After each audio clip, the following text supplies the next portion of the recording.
Gipaklaro sa asawa sa pastor nga nagdumala sa Omnipotent Ministries International nga walay kalabutan ang ilang organisasyon sa usa ka investment firm. Samtang ginaduso karon ni Compostela Valley 1st District Congressman Y. Kurat Zamora ang posibleng pag-legalize sa investment firms. Nakatutok si Argil Relator. Midangop sa buhatan sa Davao City Anti-Scam Unit ang mga investor sa LK638 Wellness Product Trading aron isumbong nga nailad kuno sila human wala na naka-payout ang maong kumpanya. Nagtuo ang mga investor nga ang Omnipotent Ministries International ang nagpaluyo sa maong investment firm. Daghang mga tao ang naibutang ni ana. Naiuban ni butang kay tungod para opera, naiuban ni butang kay giutang, naiuban ni butang kay tungod ng hiyawat laging madato, makuan sa ilahang panginabuhi niya karon ma'am.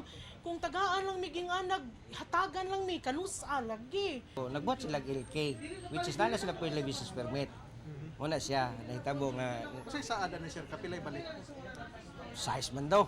Time 6. Oo, kung pa mo maka-payout. Human na lang bigit ang pangalan sa Omnipotent nga nahimutang sa MacArthur Highway, Barangay Matina Crossing, Davao City sa pag-operate og investment firm. Gipaklaro sa asawa sa pastor nga nagdumala sa maong ministry nga walay kalabutan ang Omnipotent sa operasyon sa investment firm o gigamit lang matod pa ang pangalan sa Omnipotent. Gamit lang ang simbahan sa Omnipotent para sa point, so the point ka mga tao mutuo sila kay naanay sick, maunay punto. Mo na giilad mi gigamit ng sick para kunuhay, okay sila, stable sila. Mo na karon ginagukod yun mi sa mga tao kay mo din na istorya ni Kuan ni John Espiri. Karon pa mi kabalo ingon ana di ay. Oh. Anda mo kooperar ang Omnipotent sa ipahigayong investigasyon aron malimpyo ang ngalan sa ilang ministry. Sanglit desidido ang mga investor nga mo file og reklamo. Samtang sa wala pa nasulbad nga issue sa mga investment firm, ilabi na sa Kappa Community Ministry International Incorporated. Gituki kini ni Conval 1st District Congressman Manuel Y. Kurat Zamora sa iyang privilege hours sa Kongreso. Iyang gipaabot ang iyang concern labot sa mga investment firm, sanglit daghan sa iyang maging sakpa ng apektado sa pagpasirado.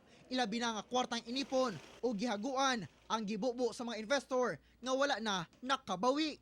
I have a compilation of all the cases related documents filed against the group. I am not a lawyer to fully grasp the legal issues involved in these cases. Pero ang aking pangunahing interes ay ang praktikal na epekto at resulta ng mga investment groups na ito sa aking kinakatawan, lalo na sa kanilang kabuhayan.